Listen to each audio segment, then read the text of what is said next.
Hey everybody, and welcome back to another episode of Dirt Grain and Steel. It's raining out tonight. I can't do anything outside on the feeder hopper. And I'm a little bit lazy tonight and I don't feel like finishing the slide gate tonight. So what I'm doing is I'm working on some of the hydraulic plumbing that is going to run the trommel, the feed hopper, the conveyor, and baby trommel. All four of those flow valves will run a function of my wash plant. So if you remember from the video before, I made these headers. I'm going to pressurize this header with oil, and then the oil is going to come out of that header, or manifold, whatever you want to call it. It's going to travel up the hose. It's going to go through the end of the valve, and it's going to come out the CF, which is controlled flow. When I move this lever, this controls the amount of oil that comes out of this port. Out of that port, there will be a short hose with a coupler on it. Then from whatever function, either the trommel drum or the feeder hopper, there will be a hose, and that hose will come up and it'll connect to that coupler. So that when I'm ready to put all this away for the winter, I just unplug some couplings, and I pick this up with the Bobcat, sit it on a trailer, take it and put it in the shed. This manifold, header, whatever you want to call it, is fed by a 3/4 inch fitting, which will have a, let me grab it. This 3/4 inch hose will run from this fitting to a feed line that will come up from my power unit from the T&L hydraulic pump, which I am using a T&L hydraulic pump, which the T&L hydraulic pump also runs T&L irrigation systems. So everything that you see here is something that is pretty much found on a T&L irrigation system, T&L center pivot. They use these flow control valves for the amount of speed for the pivot to move. You can adjust that and that'll slow it down or speed it up. Not these exact valves. These are different valve, different brand, whatnot, but same principle. So what I'm going to do is I've got one that I haven't mounted yet. I've got a hose that I haven't put on yet. And I'm going to put one of the coupling hoses on. And I'll do that on video so you can see what I got going on here. So this pipe was originally from the satellite dish. It's in the back, or was in the backyard of my where I live here. It was one of them big satellite dishes that were from like the early 90s, the ones that you could talk to the moon with. But anyways, just some scraps I had laying around, scrap piece of plate. When I painted it, got some runs and I wiped them off, but that's okay because extra runs are just extra paint, keep it from rusting. So I got all these valves from the Surplus Center, as you've seen in the Surplus Center unboxing video. The hoses came from the Surplus Center. In fact, I got to order 2 more because I'm too short. So all the fittings came from Surplus Center, everything so far. And everything that I've gotten from them has worked out perfectly. No complaints on that part. Everything threads together real nice. These valves have an extra port for excess oil, which we won't really have excess oil. We might plumb a couple up just to send it back to the tank, but we can also de-stroke the pump so that we don't have excess oil. Between all 4 functions, we should be able to get rid of enough oil that we won't have any excess oil to send back to the reservoir of the pump. So I'm not concerned about those right now. I've just plugged them with some 1/2 inch pipe plugs. Everything you see here is all 1/2 inch pipe thread. Well, that's 3/4 pipe thread, but keeps it simple, not so complicated. This manifold, when I made it, I got these 1/2 inch weld-in bungs.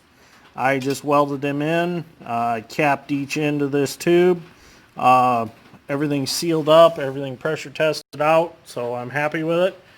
So I might actually build a little roof over this just to cover it up. So the idea of this whole system here is I wanted to make it pretty much, well, I don't want to say idiot proof because that's kind of not nice. I wanted to make it so that anybody that's around, that's familiar with the trommel, can easily adjust what they want, what function they want to speed up or slow down. So like if Clifton's running it, or Dad's Strength's running it, or my dad's running it, and they feel that the trommel's running a little slow, they just come over here and they bump her up a little bit and retighten this nut. If they think it's a little too fast, they come over here and they adjust it back down, tighten the nut. Simple. No stupid ball valves to mess around with like I had before, and the problem I found with the ball valves is the oil kind of ate them a little bit, and they weren't staying where they belong. They would get hot and they would open up a little, or they would close a little, and that was always causing problems. Where with these Wolverine adjustable valves, once you get it where you want it, you tighten it down, it can't move. So that's good with them. So anyways, that's enough of me talking. I'm going to do a little plumbing. I'll do it on video, show you how it's done, show you what I'm going to hook up, you know. So anyways, let's get at it. So first hose we're going to put on camera is going to be our coupler, and this will go right here.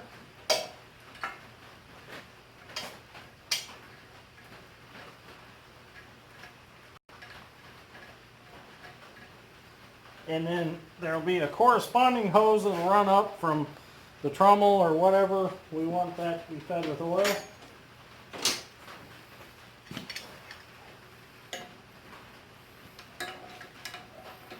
the wrench up a little bit. I'm going to have to use a regular open end wrench. Oh, there we go. Hold that one, turn that one. Should have maybe left a little more space between these valves, but I was limited on the amount of plate that I had. So I had to do it this way.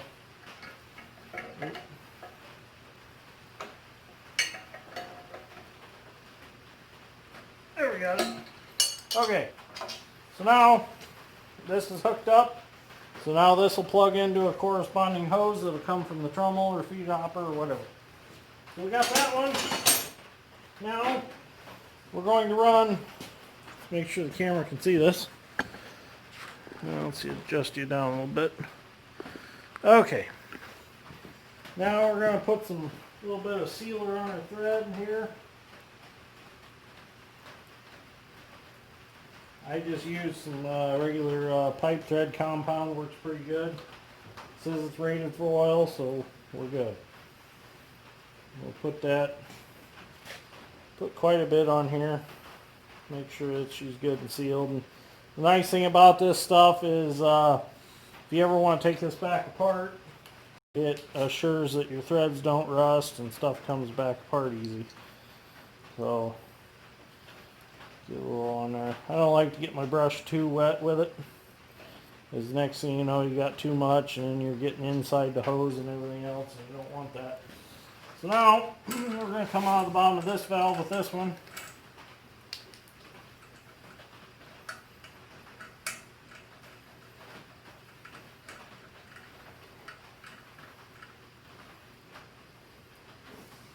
And we're going to go down to here, which these hoses could have been a hair shorter, but I ordered them all the same length, which is okay. We just bow them around.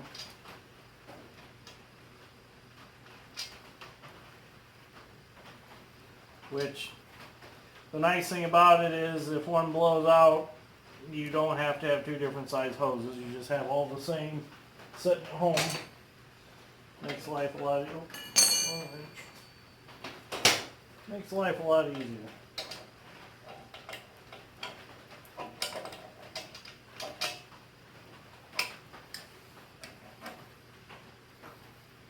Okay, there we go. That hose is on.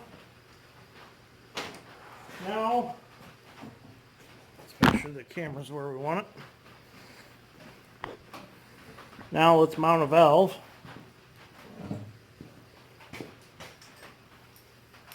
These two bolts go through them. I gotta stack some washers on the back side because if I don't, they hit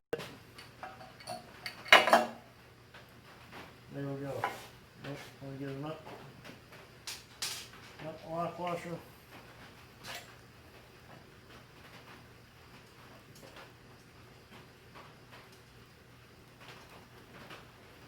There we go. Oh, I forgot to put that washer. Hang on.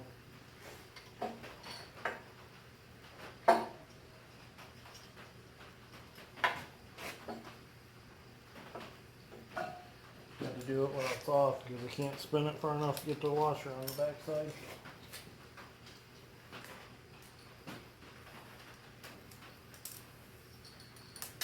And we dropped that one. Darn it. Where did, oh, there it is.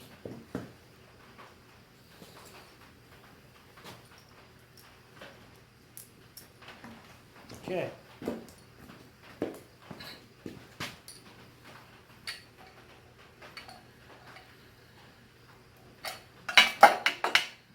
we go.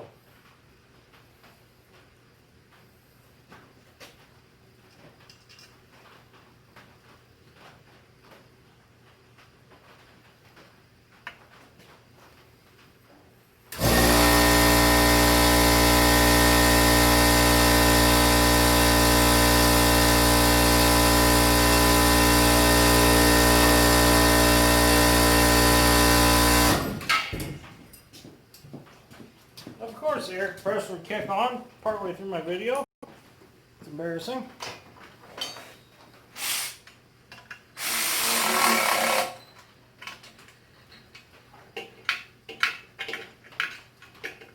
Well, the pipes have come on the front side for that one. 7/16 wrench. Don't have it out here. So it's a good thing Brandon carries a little wrench in his pocket. So there we go.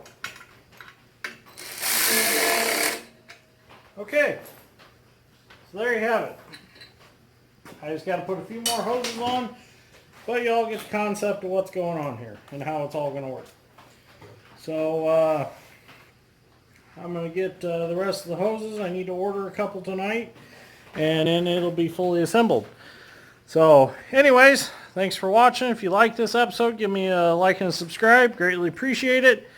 And stay tuned because in the next week or two we'll be running the trommel. We'll have all this set up and you'll see how it all works and what it's going to do, how it functions, and we're going mining.